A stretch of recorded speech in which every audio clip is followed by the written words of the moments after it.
Once more, good afternoon everyone. Nag-enjoy ba kayo last week? Wala kami last week. Pero si Pastor Bochoy, talagang empowered by the Holy Spirit. Praise the Lord for that. And it will not be the last time, but it will continue on. And it will be, let's enjoy having more people, more disciples of Jesus Christ telling about the words of the message of hope. Today, we pagpapatuloy natin yung journey.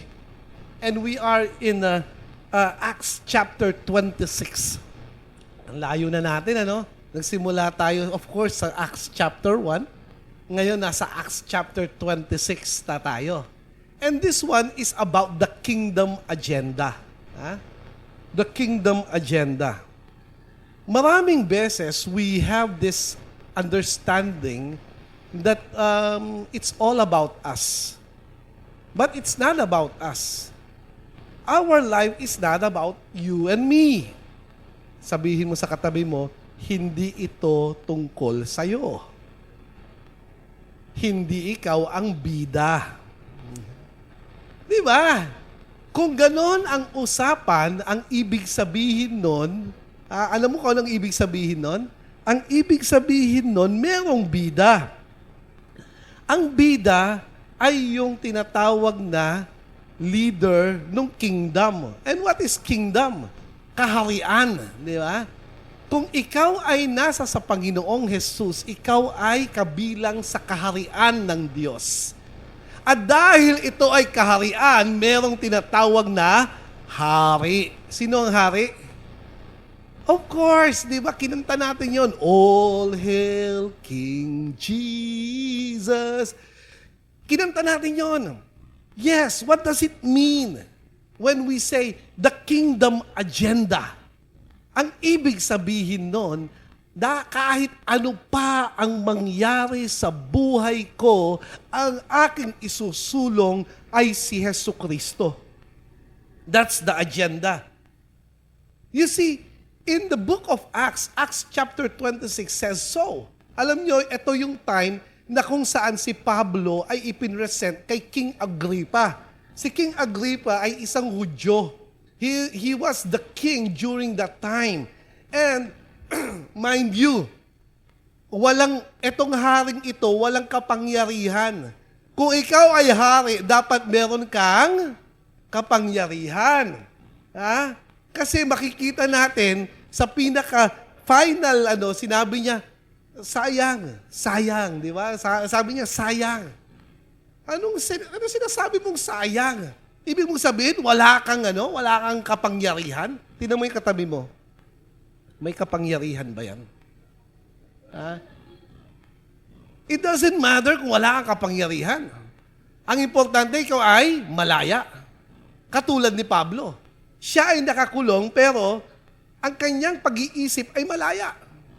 Alam niyo ba yun? Dahil dito. So, the main point of this sermon is that while Paul stands before King Agrippa, his real purpose is not to defend himself, but to proclaim Jesus as the true king who reigns over all earthly rulers. That's the truth. Kung merong mga bagay, mga conflicts sa buhay natin, we don't have to defend ourselves. But it will give us opportunity to what? To proclaim Jesus Christ as our Lord and Savior. And this time, it's before the king, King Agrippa. And the truth of the matter is that Acts chapter 26 represent a remarkable scene. Alam mo, napakagandang scene nito. Paul, a prisoner in chains, stands before King Agrippa II, Governor Festus, military commanders, and prominent leaders of Caesarea. Outwardly, Paul appears to be one on trial, yet as chapter unfolds, it becomes clear that Paul is not defending himself as much as he is representing Jesus Christ. Maraming beses, ang hirap tanggapin ang sitwasyon natin. Tama ba? Nasaan ka bang sitwasyon ngayon? Nasa sitwasyon ka ba na maraming mga bagay na nangyayari sa buhay mo? Alam mo, ang tatak ng isang Kristiyano, makikita mo yan sa unang-una, panay pagpapasalamat. Panay pagpapasalamat. Pangalawa, hindi yan nagrereklamo. Tingnan mo yung katabi mo, hindi yan mareklamo. Diba? Yun yung mga tatak ng tunay na Kristiyano. At ito yung mabigat dito. We have the kingdom agenda. That means we don't have to what? Defend ourselves all the time. We don't have to what? To retaliate. Do not, sabi mo nga sa katabi mo, do not retaliate. Do not even defend yourself. Because it's all about God's agenda. It's all about the kingdom's agenda. Pag sinabing kingdom, kaharian, at ito ay merong gustong mangyari sa buhay ng mga tao. Tama ba to? Alam nyo, meron akong babasahin sa inyo. Sabi dito, kasi tinitingnan natin yung mga ito hari, ito presidente, ito senator, ito si ganito, si mayor, at kung sino-sino pa. Agrippa sits on a throne, but Paul speaks about one who sits on a far greater throne. Sino yon? Si Jesus Christ. Isipin mo, hari ang kausap mo, pero ang sinasabi mo patungkol sa isang hari na mas higit pa doon sa haring kinakausap mo. But he told him anyway. It doesn't matter. Kahit sinong kaharap ko, sasabihin ko to. Bakit? Ito ay mahalaga. Pupunta ka sa school mo tomorrow? Ano mas mahalaga? Telling them about you or telling them about Jesus Christ? It's about telling Jesus Christ. Alam mo, punta kayo. Meron akong sasabihin sa inyo patungkol kay Jesus. Pero hindi ko ma-explain eh. Hindi ko ma-explain. Sama na lang kayo sa akin. Ganon, di ba? Kung hindi mo ma-explain, isama mo na lang. Tama ba? Tama ba? So, Agrippa possesses temporary authority. That's basic. Si Agrippa, temporary authority lang, but Jesus possessed eternal authority. The prisoner becomes the preacher, and the king becomes the listener. In Psalm 2, verses 10 to 12, it speaks directly to the rulers such as Agrippa. Sabi dito, be wise now therefore, O ye kings. Be instructed, ye judges of the earth. Serve the Lord with fear and rejoice with trembling. Blessed are all they had put their trust in Him. Anong ibig sabihin nito? Ang ibig sabihin nito, ito ay babala sa inyong mga binigyan ng mga kapangyarihan dito sa mundo. Kayo ay magsilbi sa tunay na hari. Sinong tunay na hari? Si Jesus Christ. Jesus Christ. Now, in Acts chapter 26, verses 6 to 8, ang sinabi ni Paul, sabi niya, I am standing in trial for the hope of the promise made by God to our fathers. The promise to which our 12 tribes hope to attain as they earnestly serve God night and day. For this hope, O King, I am being accused by Jews. Why is it considered incredible among you people if God raises the dead? So I thought to myself that I had to act in strong opposition to the name of Jesus of Nazareth. And this is just what I did in Jerusalem synagogues. I tried. Sabi niya, not only that I locked up many of the saints, kinuwento niya. Actually, alam natin yung kwento ni Paul. Kung kayo ay nandito 6 months ago, alam niyo yung kwento ni Paul. Kinuwento niya kay King Agrippa. Can you imagine this? Alam mo, King, merong tinatawag na promise king. Alam mo kung sino 'yon? Si Jesus Christ. Kausap niya si King Agrippa. Ang pinag-uusapan nila si Haring Jesus.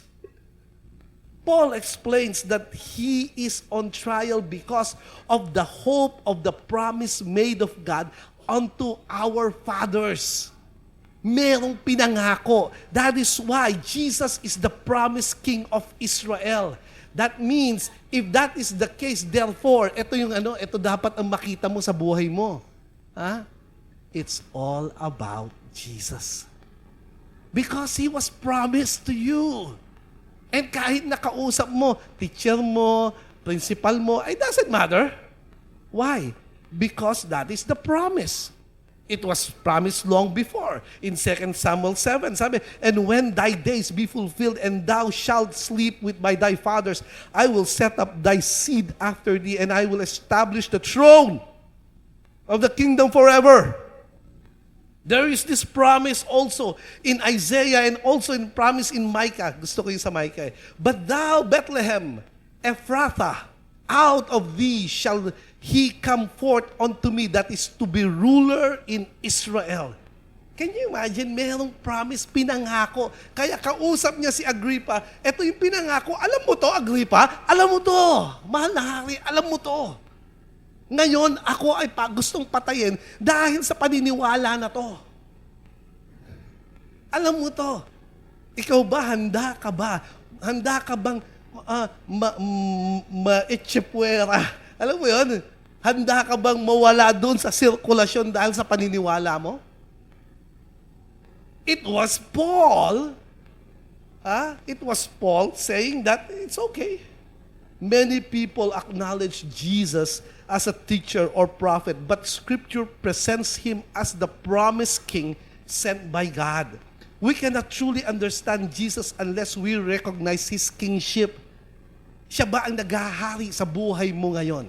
Pangalawa, in verse 12 to 15, it talks about Jesus as the risen King.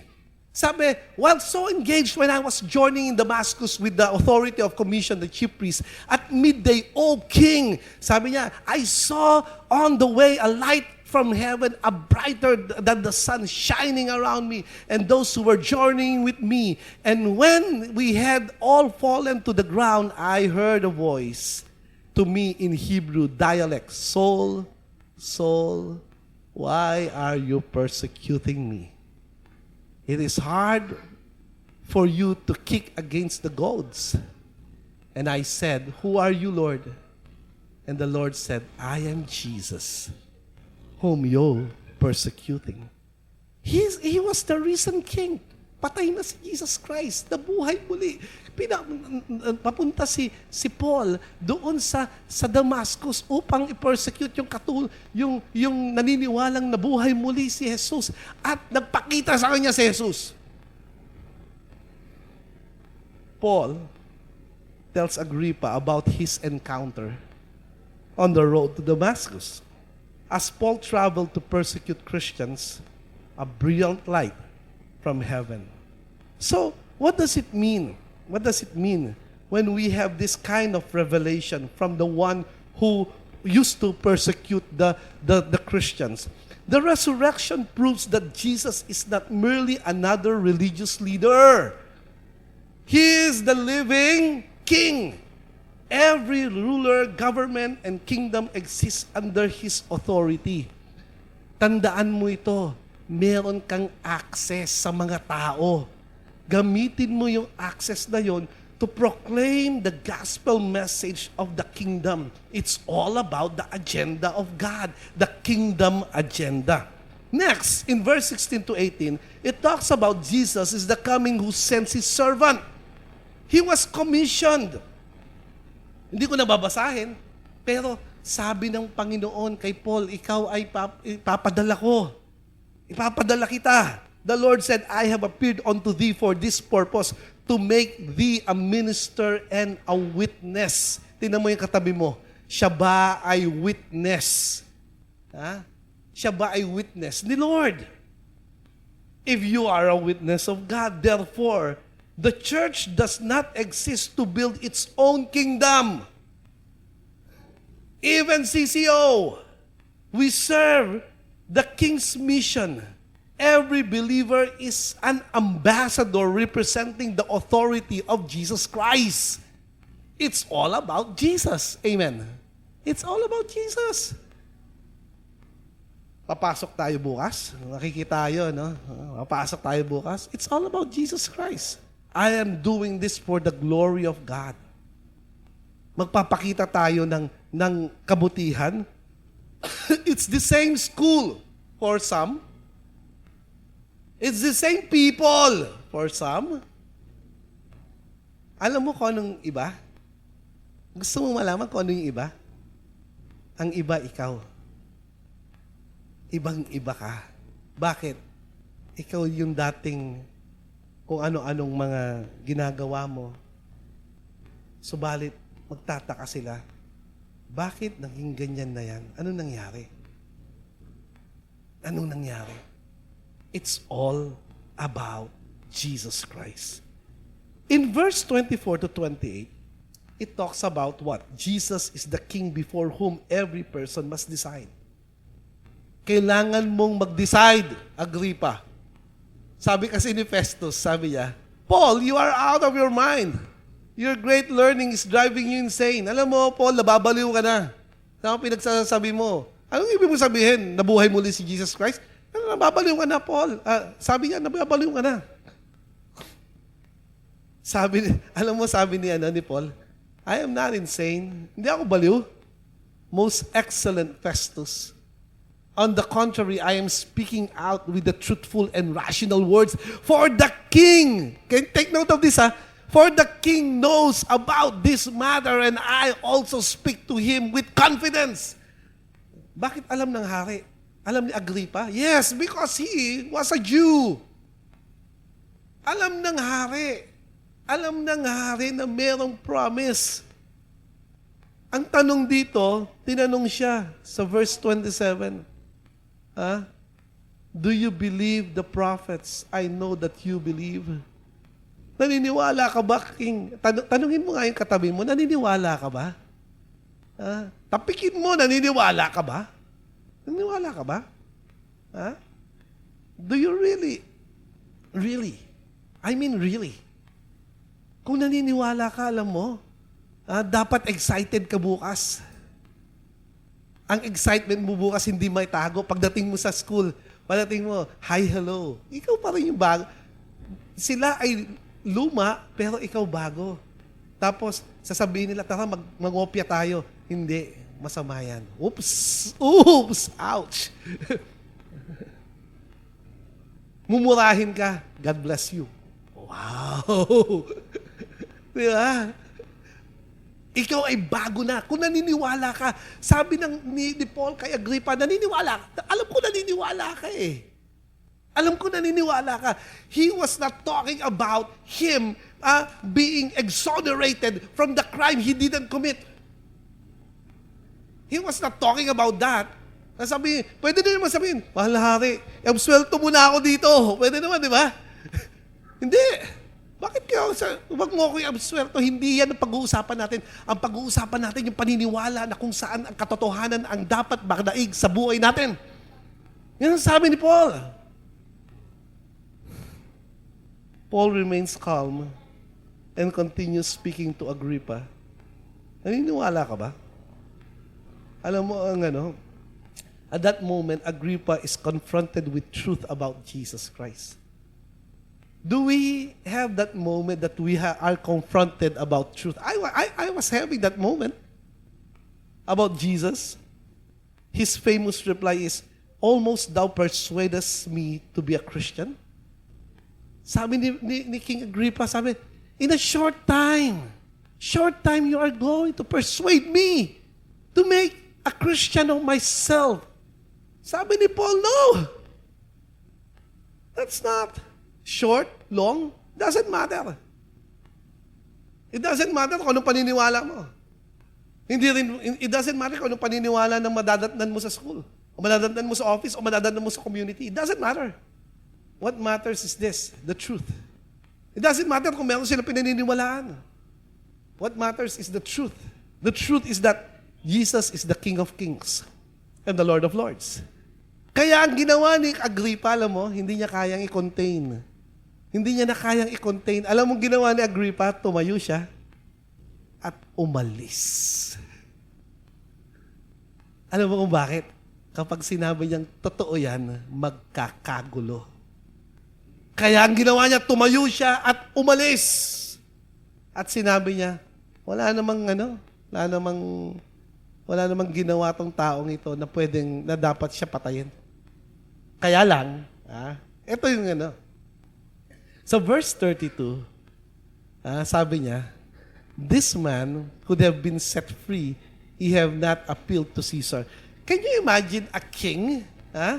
A king, hindi niya kayang gawan ng solusyon. Wala siyang lakas. Siya siyang duwag.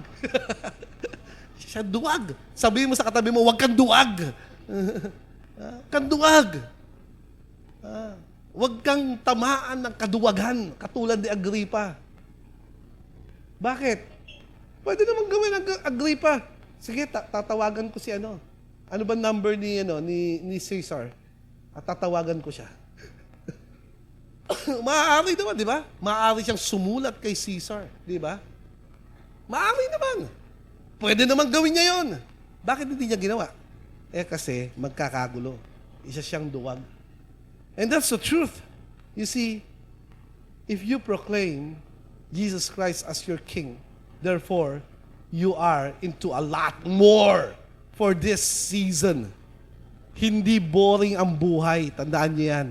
Magkakaroon ng mga magagandang mga pangyayari sa buhay dahil you are proclaiming the kingdom agenda. And the kingdom agenda should be always about Jesus Christ. Jesus is the promised King. Jesus is the risen King. Jesus is a sending King. Jesus is a King who demands a decision, and Jesus is the King of Kings. He is the King of Kings. It doesn't matter kung sino kaharap mo. Ikaw ay naglilingkod sa hari ng mga hari, kaya huwag kang matatakot. Huwag kang duwag. Sabihin mo nga ulit sa katabi mo, huwag kang duwag. Huwag kang duwag kahit na sabihin ng mga classmates mo, ay, hindi ka nakasama sa amin. Ano ngayon? So, pakiko, di ba? Pakiko. Alam nyo, King Agrippa met the greatest missionary of his day and heard the clearest presentation of Christ. Yet there is no record that he ever bowed down before King Jesus. Do not make the same mistake. One day, every knee will bow and every tongue will confess that Jesus is the Lord. The question is not whether Jesus is King. The question is whether you have submitted your life to Him as your King today. In Revelation 17 verse 14, it says, for He is Lord of lords and King of kings. Amen. For those who are online and first time na naririnig nyo ito, the kingdom agenda, I tell you what, you may say, oh, it's okay. But if this is your first time to hear these words, I tell you what, you accept Jesus Christ as your Lord and Savior. You submit yourself to the Lordship of Christ, to the Kingship of Christ. And your life will never be the same. Let us pray. Lord Jesus, we thank you for this time. We honor you, dear God. We bless your holy name. Thank you for this message. In Jesus' name we pray. Amen. Palakpakan natin ang Panginoon.